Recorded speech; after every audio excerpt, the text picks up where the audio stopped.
I don't hear nothing. Hello, everybody. I'm Granville Emerson, and welcome to LidLine Sports with my co-host Renault, Pepe Bean, and Lil O Stevenson. What's up, Pep?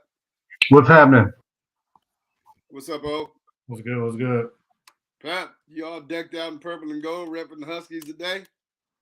Yeah, no special reason. Trust me. What a weekend it was. Yes. AAU started for me. First time, Lil O, in the history of me coaching AAU that I went winless for the weekend. What? What's up, Andrew Schroeder? I was out there. My team was out there, and I was looking like I couldn't coach. We was looking like the JETS, Jets. I'm just kidding you, Andrew. had to humble yourself a little bit. I couldn't believe it, man. We went over. Like, we lost 2 games in overtime. All right. I mean, that's not that bad. That's not the worst thing. You made it sound like you was getting blown out every day. Man, I went winless the whole weekend, and then, man, Will Smith slapped Chris Rock on worldwide television. Yeah. What in the entire hell was going on Sunday? That's what happens when there's no football. The books for sure. What'd you say, O? I said it was definitely one for the books for sure. Yeah, social media was ablaze this morning and this afternoon. I put my 2 cents in. Yep. I will, until the Oscars revokes his Oscar, believe that it was staged. The slap was real, but it was staged. That's my premise. It just looked staged to me. The camera, I have a little background in film and television, so I kind of I was watching the direction of the show. They put the camera on Will and Jada first so you could see them while he wasn't even talking about them. And that's to set the thing up. And then they go to Chris, and he starts telling a joke about Jada, and they cut to Will laughing and Jada looking salty, rolling her eyes. And then from there, I've watched it a bunch of times. I don't know if I think that Will is mad. I'm not standing flat-footed with my hands behind my back and my chin out, allowing him to slap me. I'm not doing that. I don't care if I am on the Academy Awards. If he's walking towards me, I'm stepping away from him. Like, what's happening? Why are you up here? I saw also what you saw too with it was right after I saw your Facebook post, and you couldn't tell me otherwise. Chris Rock looked like he was gearing up to take a hit. His face was starting to tighten up. You couldn't tell me otherwise. I'm sorry. I just think that was staged. Yeah. So for me, if you just go through the whole thing right quick. Academy Award for Best Actor. We'll get to sports because it's a little bit, sports is entertainment, and it was entertainment. Some people misconstrued it as a fight. It wasn't a fight. Chris never hit him back. Then it would have been a fight. If the slap was for real, somebody would have got swung on besides me. I'm gonna tell you that right now. If I'd have got beat up, I'd have got beat up swinging. First of all, but let's start from the beginning. First of all, on Friday, Will in his camp released the press release that went to the press about him getting more money for Anjanae Ellis and the girls who played Venus and Serena in the movie King Richard. Okay? Because, yes, Rhonda, he did apologize. Of course. Let me get to that. Because they should have gotten paid the right amount to begin with. But They released this right before the Oscars. Movie been out forever. Remember when I went to go see the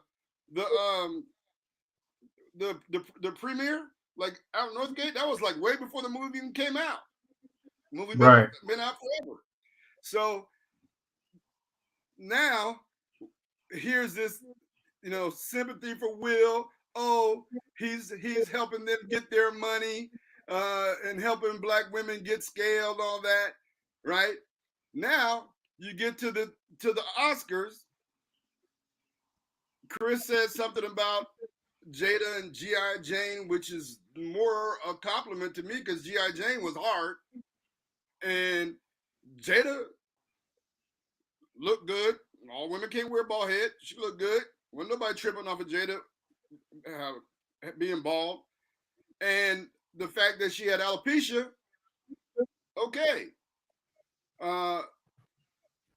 If it wasn't fake, bad taste in jokes. But I feel like it was the right joke to set it all up to get people on both sides to disagree.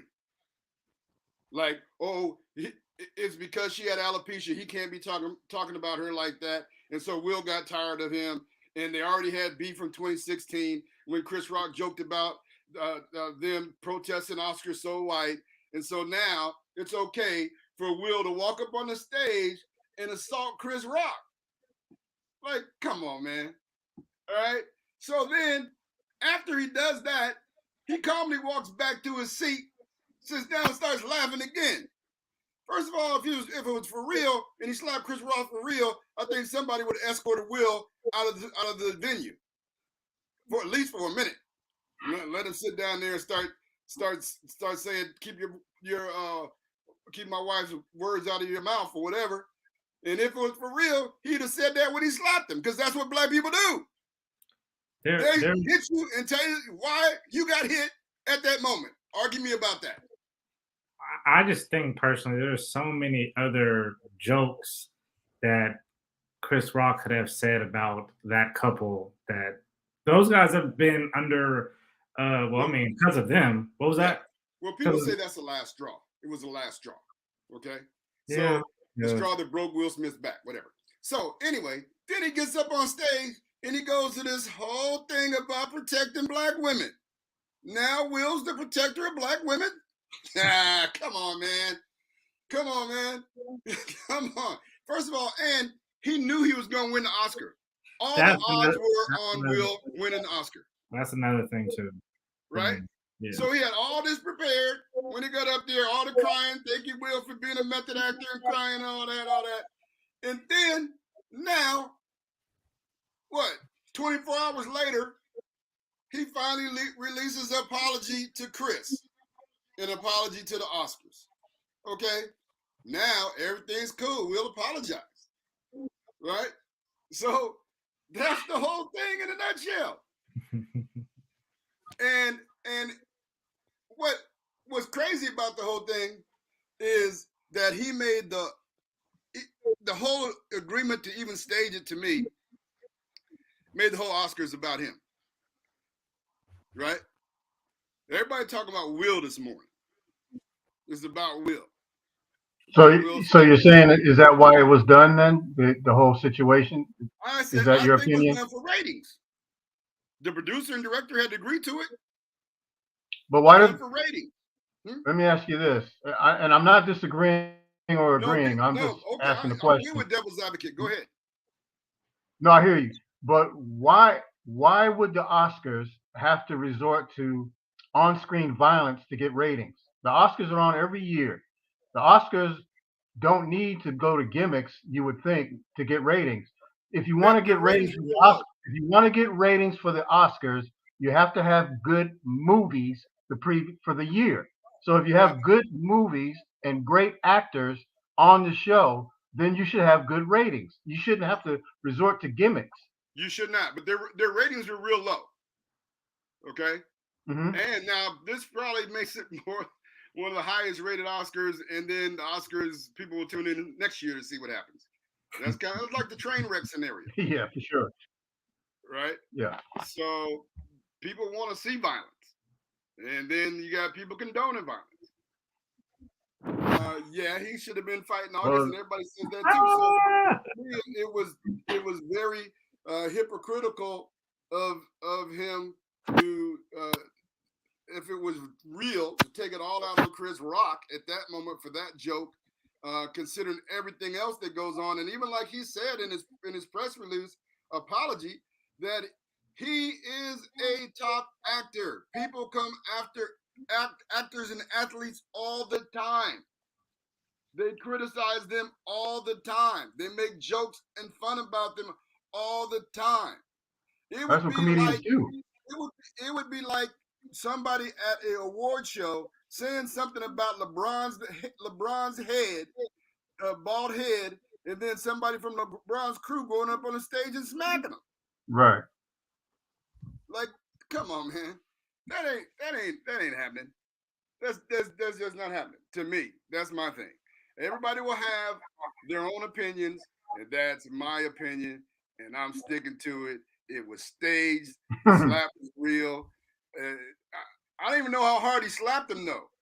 It looked good, but he didn't have a mark on his face. It wasn't bruised.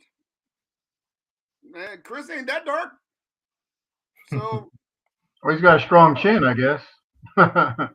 Yeah. Well, yeah, he only went like this. Like, yeah. Because like Otis said, he braced himself for the hit. Yeah. He was like this.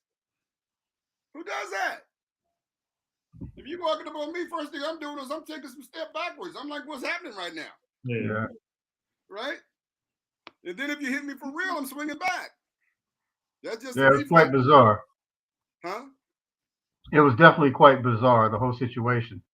Man, about as bizarre as Houston not being able to make a bucket yesterday. 1 for 20 from 3. St. Peter's? Talking about St. Peter's? No, we're talking about Houston and yeah. Well, St. Peter's couldn't either, so. Well, yeah, they followed up by throwing up bricks. Houston was I wasn't 1 for 20. Surprised with St. Peter's. A 15 seed. You kind of knew at some point they was going to run out of miracles. Mm-hmm. Right? It just kind of happens. They've just been the first 15 seed to make it that far. And so hats off to Pep's guy, Holloway. Shaheen Holloway. Mm-hmm. And the St. Peter's Peacocks, who made March Madness 22 what it was thus far. It was fun to follow them. It was fun to watch those dudes play and get after it. And the upset of Purdue was really, really, really spectacular. Especially if you think about how Purdue basically had the best player on the floor in Jaden Ivey, and they had two big dudes that were really good. And so, any thoughts on the Sweet 16 games from you, Pep or O? Anything stand out for you? What stood out to me, I think, the most was in whole the ACC. I, for one, thought they were easily the worst Power 5 conference in NCAA this year. At one point, they only had one team in the top 25, and that was Duke. And that was actually for the most part of the regular season. But to see Miami go on their second half run and then making it to the Sweet 16, seeing North Carolina ever since they beat Duke go on their run, and then now Duke finally being able to mesh defensively over these last two games. It's the opposite of what that conference was all season. Hats off to Miami. They ran into a really good Kansas team.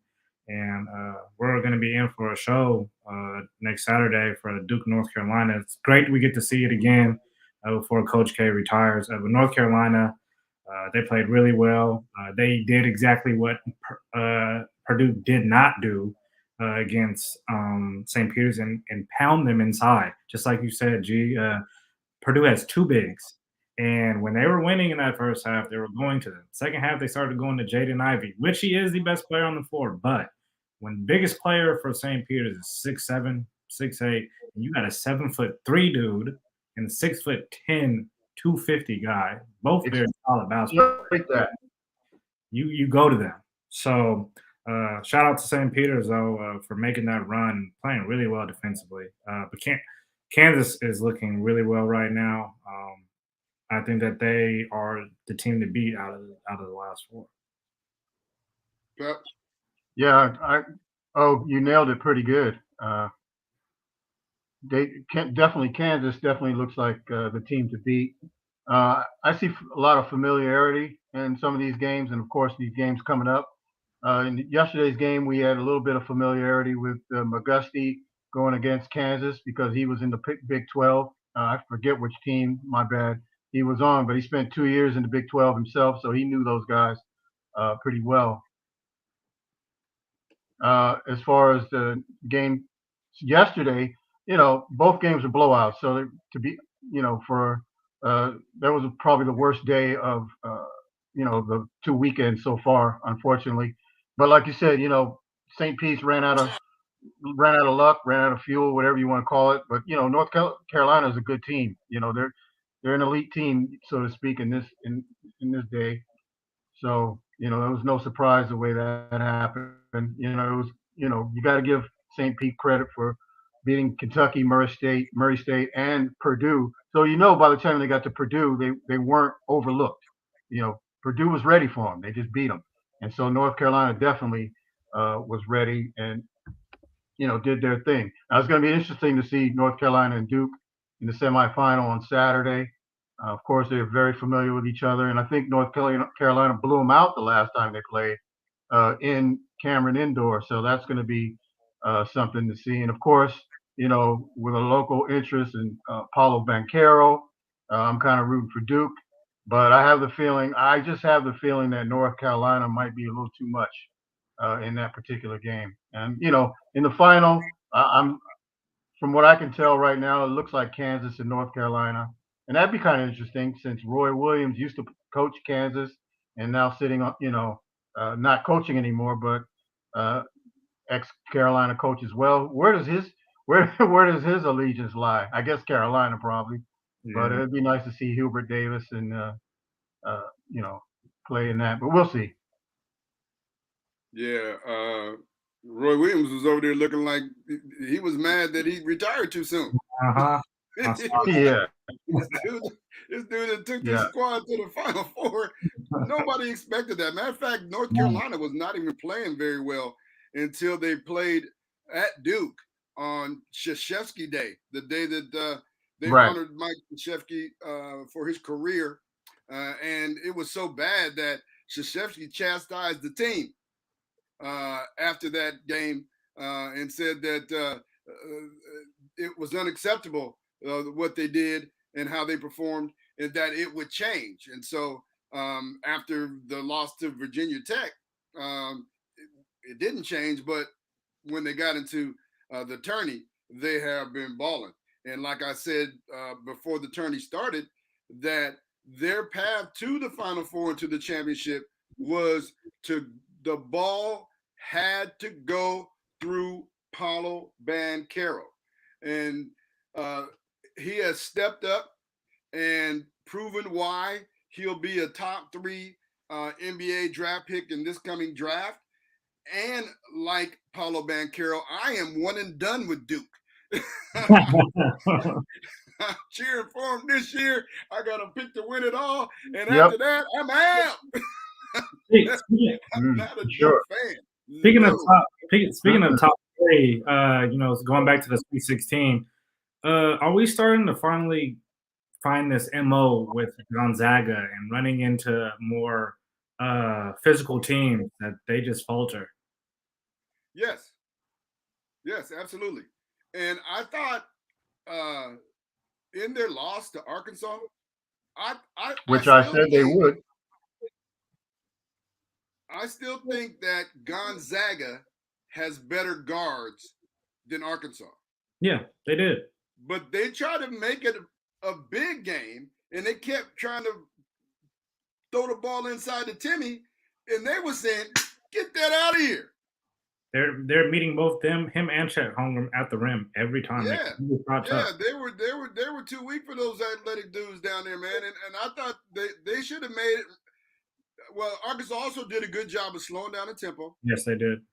And executing what they do.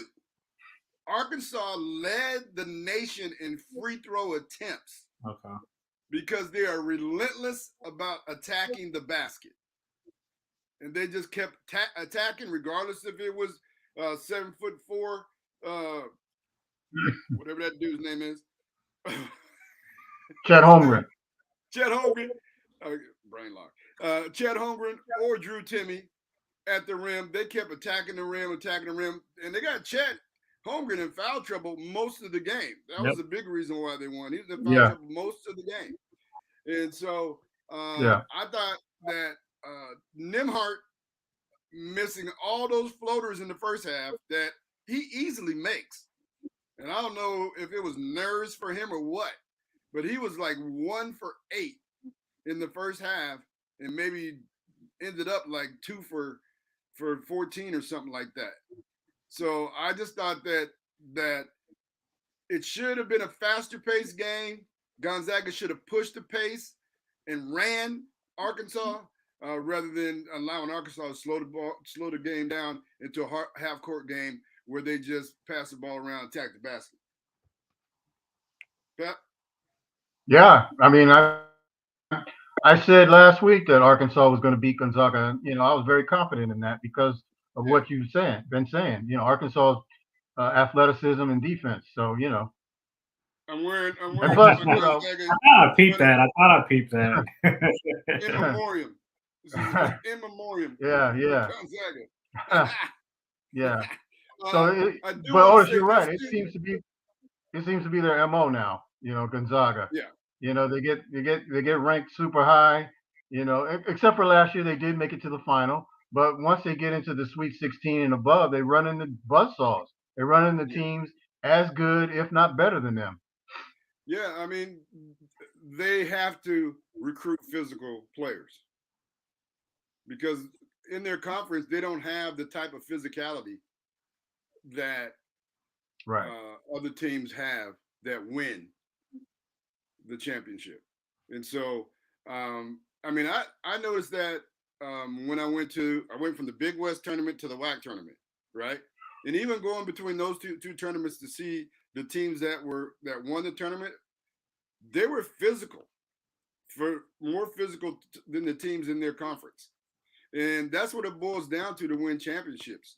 You've got to be able to defend and limit teams to one opportunity to score the basketball.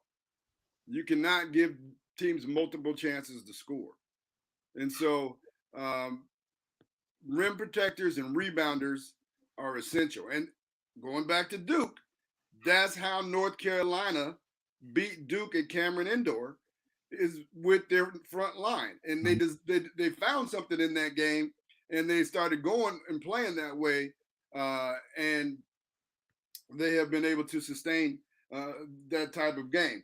But I want to see Duke versus North Carolina. I think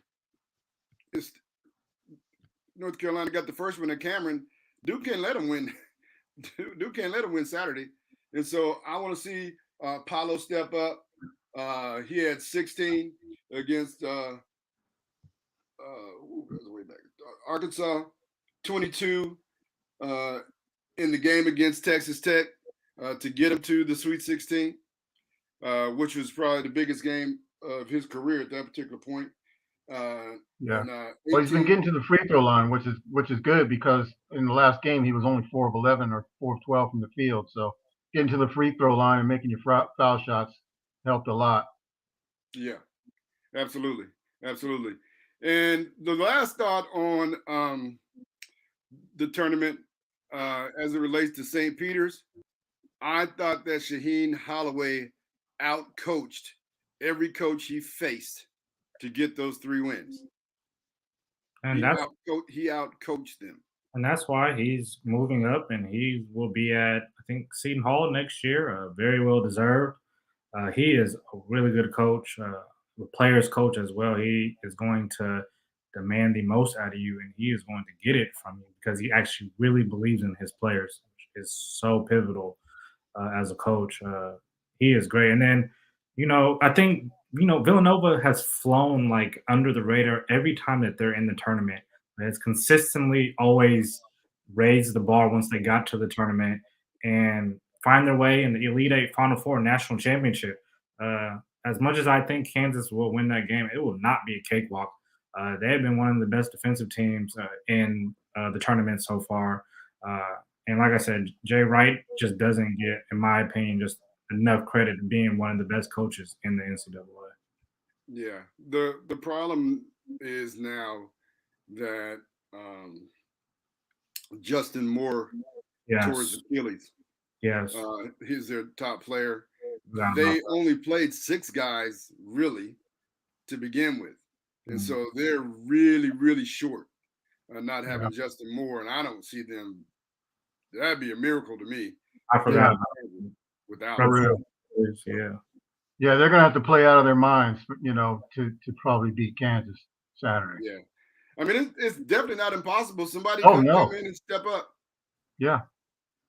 But it's an uphill battle without your best player. That might be another reason why I didn't win the game over the weekend, because my best player was on vacation. Yeah, we'll use that one. So that very well may be the reason. And I was missing another starter. So hey, that might be the reason. We'll see. If I keep losing, the reason is me. Anyway, we got to go to break. When we come back, we're going to go to the NFL real quick, and then we're going to go to the NBA. There's a lot going on, you guys. I'm sorry you're going to have a half hour to talk about it, but I'm going to try to give you as much time as you can within that half hour. All right? We'll be right back. Don't go away. You're watching and listening to LidLine Sports on Rainier Avenue Radio.world, YouTube, Spotify, Twitch, not Spotify. Yeah, Spotify, Twitch, whatever. And who else? Yeah, all of them. Twitter, yeah, that's what I was trying to say. Wherever you get your platform. Thanks, so appreciate you.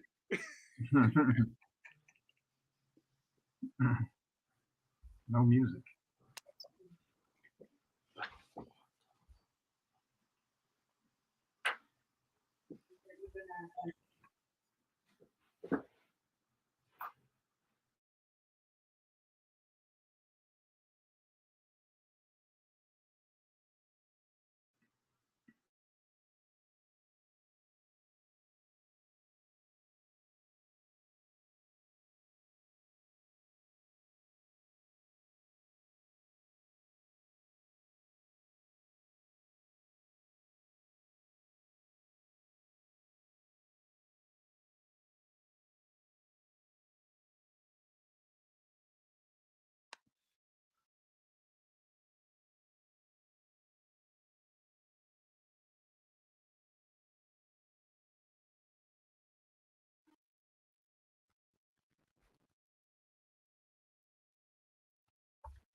Hey, welcome back to LidLine Sports. I'm Granville Emerson along with Renault, Pepe Bean, and Lil O Stevenson. I don't know what happened to our theme music. I don't know what's happening.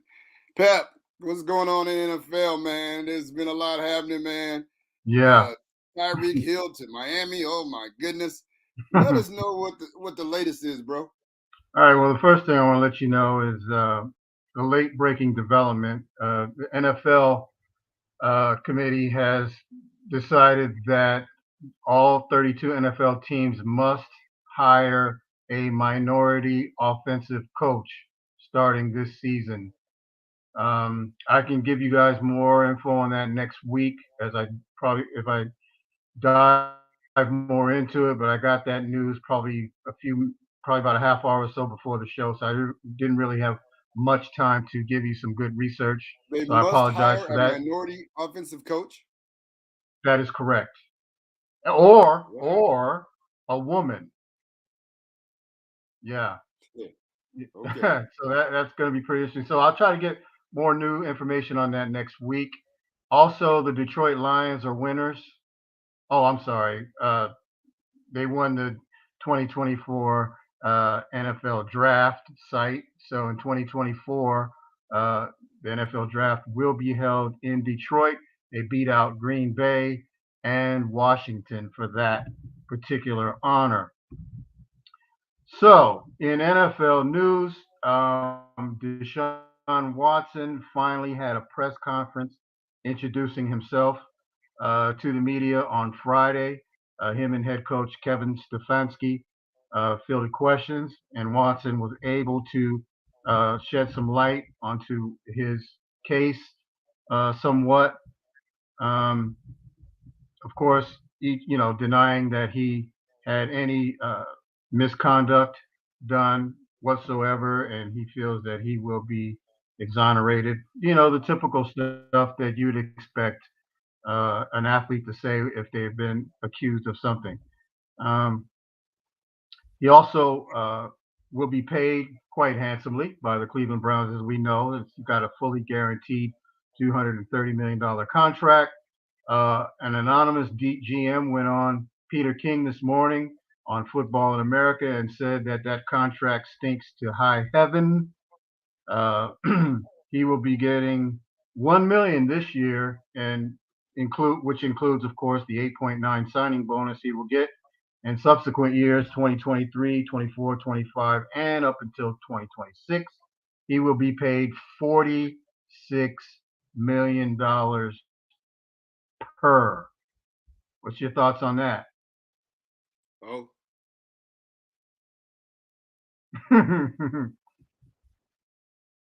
you got to unmute yourself. That number for the quarterback position, man. What a day it is to be a quarterback. I mean, he's a good young quarterback for sure. But for him to touch 40+ mil a year, all guaranteed. So I don't know if he's made the playoffs or not. But boy, oh boy, everybody. Yes. Oh, yes, okay. Oh, yeah. Kyler Murray is salivating hearing that. So, but shout out to him though for definitely getting paid though for sure. Yeah, I mean, Yeah, I it's said going to set last a week. precedent. Yeah, definitely. Oh yeah, he's setting the precedent for guaranteed contracts too. Yep. Absolutely. And no trade language.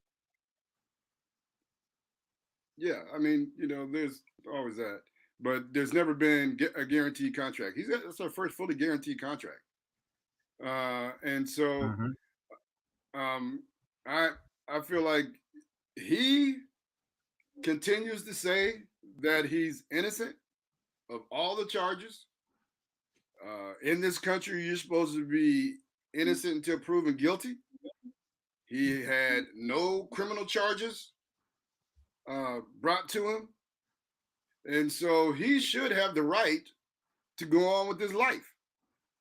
And should there be a class action trial that reveals more, then until then, he's an innocent and a free guy to do whatever he needs to do, go to work, get paid what the market's going to pay him. And it just so happens that he came across the Cleveland Browns team when they're desperate for a quarterback that might take them to their first championship since 1964, before the Super Bowl was even a game. So they said, this guy can bring us to the promised land. He said, I don't want to go to Cleveland. They said, well, how about this guaranteed $40 million a year for 5 years? Does that make you want to come to Cleveland? He goes, send me the contract. I'll sign it. That's how that went down. And I can't blame him. I'm happy for everybody making their money, because if they're signing somebody for $250 million guaranteed, you can rest assured that they're making billions. Okay? And so, and like I said before, they're after this season, or after next season, there's a new collective bargaining agreement based upon the new television contracts and revenue. So salaries are going up anyway. And so you see teams locking dudes in now so they don't have to pay more under the new CBA. Yeah, and per current league rules, all future fully guaranteed money due in a player contract must be placed in escrow at the time the deal is consummated. You know, so that's going to be something they're going to be looking at the next NFLPA for sure. Yeah. Also, you mentioned earlier, Tyreek Hill is now a Miami Dolphin. Unsubstantiated rumors were bandied about that Tom Brady will be going to Miami as well, but that's not, of course, confirmed, and that's more rumor than anything else. So Tua, who is currently the quarterback, Tua Tagovailoa, now has two speedy wideouts, Jalen Waddle and Tyreek Hill. Plus, he's got running back Raheem Mostert from San Francisco joining the team. You know, the backfield with Myles Gaskin. So there's no more excuses for Tua. He's either going to be that guy or he's not, because Miami's looking to challenge Buffalo for the top spot in AFC East. And of course, the Patriots will probably be still formidable. Mac Jones will be in his next year looking to level up himself. So that AFC East is probably going to be a real fierce 3-team battle. The NFL draft is 1 month away. So, you know, people are going to have questions, and you can watch mock drafts, you know, at ESPN, NFL.com, Bleacher Report, many other outlets such as Peter King, as I mentioned before, and The Ringer, and NFL.com/The Ringer, and so on. So there's plenty of outlets for you to catch up on who the top prospects are, what rounds they'll go, and so on and so forth. So speaking of the draft, in the hometown Seahawks, do you think they'll trade down as usual? Because they do have the 9th pick, the 40th pick, the 41st pick, and the first 3 picks. And then they also got a 3rd rounder, I think in the 70, 71 or something like that. So what do you think? I think personally they should keep the 9th pick. You pick an impact player because that's a top 10 pick. And then you also keep your 40 and 41 and pick the best players that you can find in the position you need, cornerback, offensive lineman, something like that. And then in the 3rd round, you do the same thing. Now, if you want to trade down from 4th round on, have at it. You could do what you want. But I think in this particular draft, which is pretty deep for talent that's spread out, I think the first 4 picks you should definitely take advantage and keep those, unless you get an offer that you can't refuse. What do you think, Mo? I mean, as much as I agree with you, nothing is off the board when it comes to the Seahawks, in my opinion. I think if their first option is gone by the 9th pick, that they will start fielding offers, and just like you said, if a trade comes that blows them away, I think they trade back. But I do think that they should take talent, especially with that first pick. I don't know when's the last time the Seahawks had a top 10 pick. But just like you said, there's talent there across the board. Oh, yeah. We have across the board. So I do think that this is the draft that we should hold on to our picks and actually use them, especially since giving up guys like Russell Wilson and guys like Bobby Wagner who have been here for a long time. And if we're going to start, I don't know if it's retooling or resetting what we're doing, but it starts with the draft, though, in my opinion. So. Yeah, the Seahawks, who knows what the Seahawks are going to do? John Snyder is notorious for trading his upper level picks, trading down and getting more picks. I'm with you, Otis. I feel like they need to use their first round pick and not miss on trying to find what they need in lower rounds. Somebody said in the chat that Seattle needs a quarterback. Yeah, they definitely do need that. Yeah, but this might not be the draft for that. Whether or not they get him in this draft or in next year's draft, which they probably will, go after QB in next week's draft. I know that Drew Lock is not the franchise QB. He may be the QB for next year or this season, but after this season, I think they'll probably draft a quarterback. It's been rumored that they're going to draft at number 9, Cincinnati cornerback Ahmad Sauce Gardner. Yeah. So I believe it's either going to be Gardner or it'll be a edge rusher. Edge, yeah. That they draft. I heard the draft was deep in edge rushers too, so they might be able to wait and get somebody good with the 41st pick or the 40th pick, like David Ohabo out of Michigan. Right. So I read that we'll too. see. We'll see. I mean, I know a lot of people want him to use the number 9 on Malik Willis after his pro day. Did anybody see Willis's pro day? He wowed everybody with his arm strength. Yeah. But Malik Willis is raw. He's a raw talent, and he played for Liberty Bibberty. So, if you're playing for Liberty Bibberty, you're playing the Bibberty Boo in terms of your opponents, right?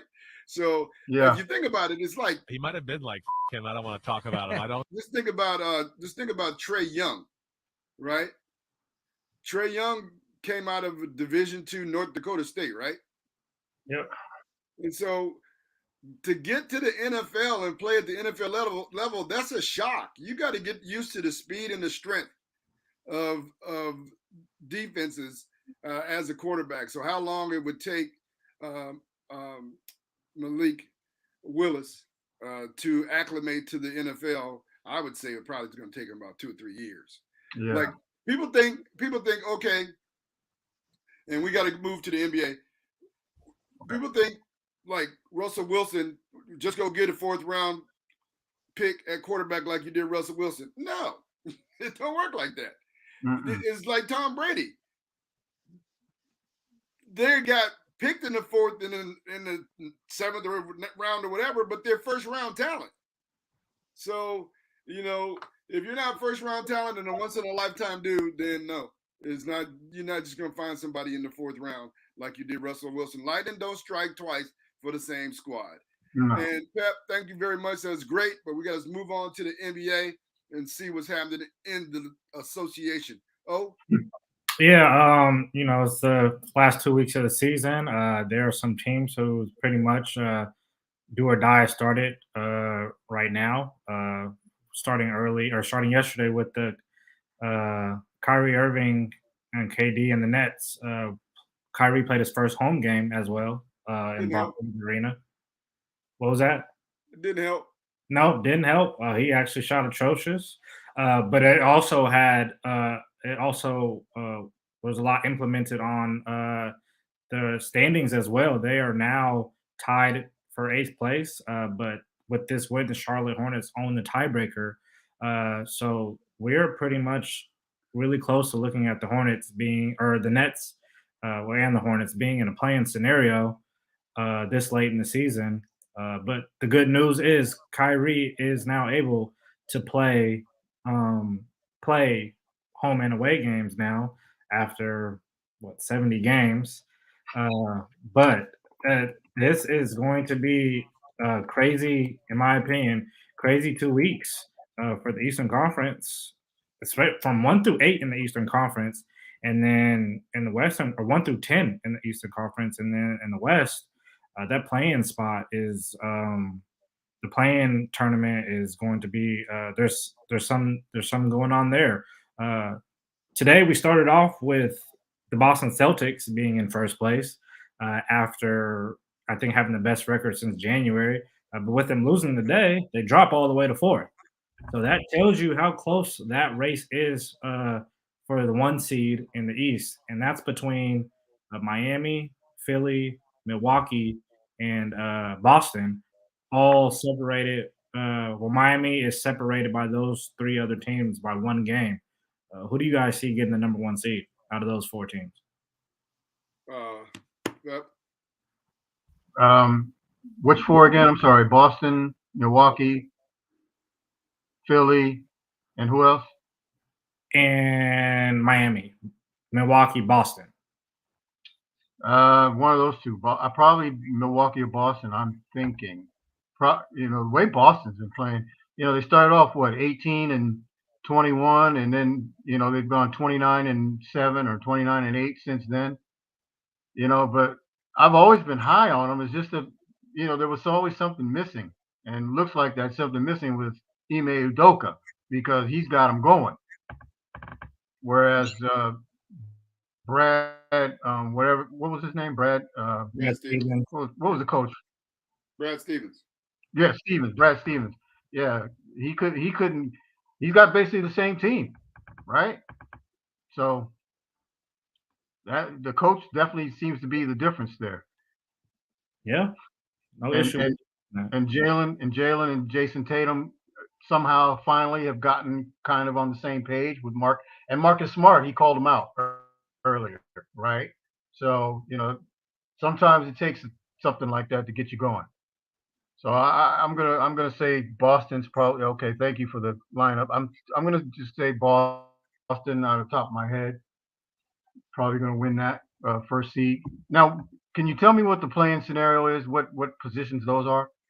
Yeah. So in the East, in the East right now, since Jared Allen's been out for the Cleveland Cavaliers, they have sputtered all the way from being a top 4 team to putting themselves in a play-in scenario. As of right now, it will be Cleveland with the home game against the Brooklyn Nets. And then you would have the Charlotte Hornets, since they lost today. They're back in 9th place. But they would be playing the Atlanta Hawks, who was a team who made it to the Eastern Conference Finals last year.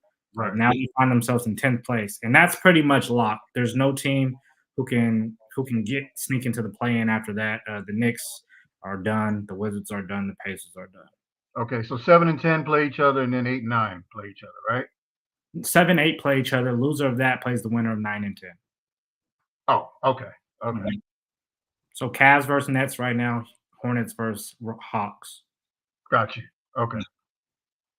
Yeah, and then on the Western Conference side, the top of the Western Conference is pretty. By the way, I think Philly's coming out number 1 in the East. Thanks for asking. My fault. I thought you just slipped to you. My bad. So we got Philly and Boston. Okay. I think Philly might get that number 1 seed as well. On the Western Conference side, we all know the Suns have solidified number 1 seed. And with Steph Curry being out, it looks like the Memphis Grizzlies will solidify the 2 seed.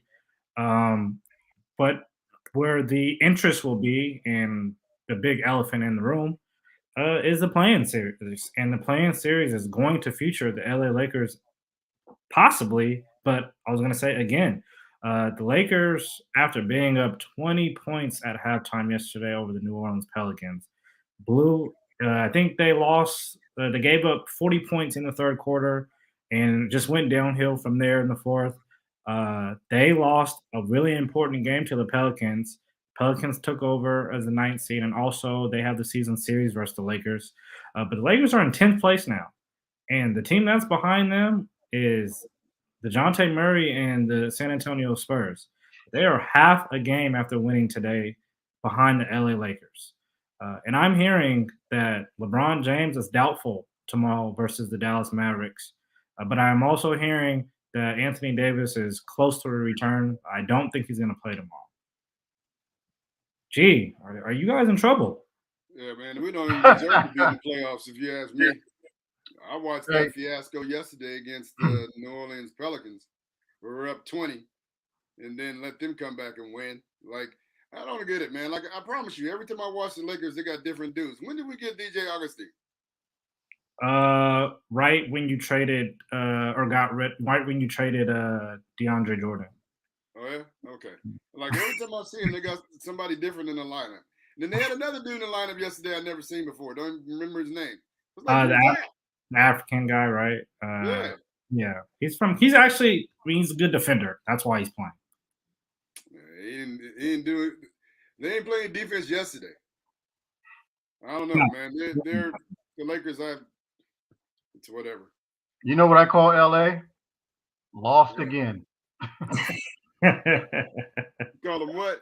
Lost again. Oh, yeah, they're lost again. I just felt like they should have gotten rid of the coach and got somebody else in there that they would listen to and play for, because they're obviously not playing for that dude. And now, I don't know how you can be a defensive coach and let teams come back from 20-plus points down consistently. Yeah. Now, I think with that whole moving a coach in the middle of the season, almost to me, they took the route of I feel like if they were in real contention of winning a championship, they possibly would have did it. I think with the fact that I think there was real sense, not only in the locker room but in the front office, that they are just not a contender, that it was I think they're gonna really look for a coach in the offseason. Yeah. No. And do the due diligence then. Well, they're gonna hire what's his name, like they should have did the first time? Who? Jason Kidd? Dude that coached LeBron in Cleveland. Mike Brown? Mike Brown? Oh, heck no. No, Ty won a championship with LeBron. Ty Lue is locked in with the Clippers. He's locked in with who? The Clippers. If he's not is he a head coach? Yeah. Yes. Oh. Yeah, he's locked in. I haven't watched the Clippers at all. Yeah, they gave him. I think Who they was this? That year that the year that he interviewed for the Lakers, the Clippers went and hired him. Oh, yep. Okay. All right. Mm-hmm. Go get Shaheen Holloway. Oh, he locked in too. Do you think, honest opinion, that the Lakers will be in the play-in scenario? Do I? Yeah. I thought that they would, but after watching them yesterday, I don't think so. Mm-hmm. And they should have won yesterday. If they'd have won yesterday, they'd have been in the driver's seat. Yes, definitely. And so now it's like, who knows? Like you said, LeBron might not play. When's AD coming back? But see, AD coming back doesn't guarantee anything. It doesn't. So, but that's what tells me like how the Lakers are taking this season. With why would LeBron not be playing tomorrow? I don't know. Like, I don't understand that. I don't know why he didn't play the other day. Well, LeBron is what, 37, right?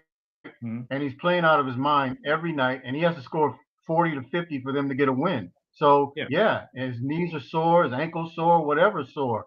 So he twisted. You saw how bad he twisted his ankle yesterday. So but still, he's got to be like that. And at his age, that's harder and harder to do. In crunch time, in fairness to LeBron, if he is hurt, I wouldn't play either. Oh yes. Because absolutely. But see, that's the thing. They just got to get it done. They got 8 games left, and they're only projected to win one of those. Sheesh. Who is that? I think they play the Thunder. So is that the only win? Yeah. And that's no guarantee. They blew a 25-point lead to OKC once this season too. So and lost. I think that was a home game too. If you look at their roster, they don't have anybody on their roster that excites you. Like the only dude that halfway balls out consistently is Malik Monk. Yeah. Who else? That's I mean, it. even Melo, he's missing key wide open threes yesterday that would have won the game for him. Yeah. Oh, you're right. Like, come on, man. You're supposed to be a clutch veteran in a playoff chase. Like, and you missing wide open threes? Mm-hmm. Like, what's up? I mean, like I said, I have no faith in the Lakers this year. I don't know. I feel like they're like the pre-Kobe Lakers, the post-Kobe Lakers. Yeah. That were unwatchable. Like, they said, we're talking about it. Hard to watch the Lakers, except for you get to watch LeBron at 37 do miraculous things. That's about it. Yeah, we're talking about a team that's 11 games under 500. I mean, and meanwhile, the Minnesota Timberwolves have been killing it, and we're not talking about them. That's sad to me. Yeah. It is really sad. I said the Clippers are in 8th place. They got some good news. Looks like Paul George is going to possibly make a return tomorrow against the Utah Jazz after dealing with a bad shoulder for the last few months. Like I said, the Clippers are in 8th place. So that's a good boost for them. They're playing really hard. Yeah. So we'll see what they can do in the play-in. Power rankings before we get out of here. Got the Phoenix Suns, of course, number 1. Hope Monty Williams wins Coach of the Year. Number 2, Memphis Grizzlies. I don't know how these guys get it done. They're beating teams by 18 points without John Morant out there. I don't. Man, isn't that your crazy. Coach of the Year though? Seriously, he should be. I mean, not counting Monty. Yeah, Taylor Jenkins. Yeah. Number 3, the Celtics. Number 4, Milwaukee Bucks, and number 5, we got the Philadelphia 76ers. But I hear you, Pep. All right, thank you, Otis. Thank you, Pep. You guys are great. Thank you all for listening and watching. And make sure those of you that agree that Chris Rock should have got slapped by Will Smith, don't let Will Smith get your butt kicked. See you next week. I go to work like a doctor. When I rock the mic, you got to like the way I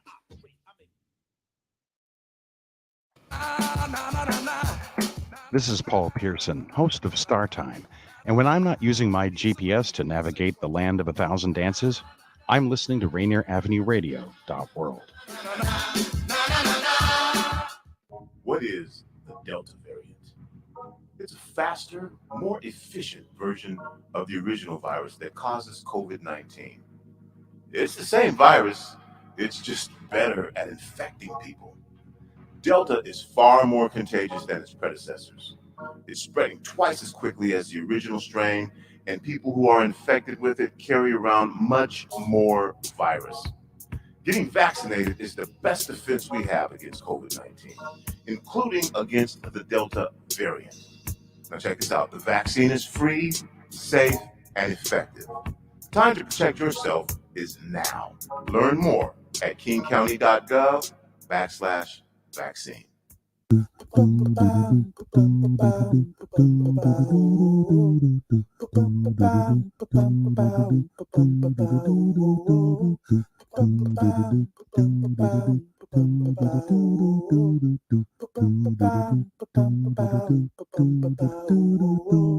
Wash your hands, don't touch your face, wipe things down, clean up your space. When you cough and sneeze, do responsibly. If you feel you're getting ill, isolate at home and chill. No, you're not alone. Please pick up your phone and call 206-477-3977. King County 206-477-3977. Public Health 206-477-3977. King County 206-477-3977. Public Health Community Radio Station will provide you with more information. Say Rainier Avenue Radio. Your community radio station will provide you with more information. Rainier Avenue Radio. Do you want to reach out to the Vietnamese community in Seattle? Just advertise in LidLine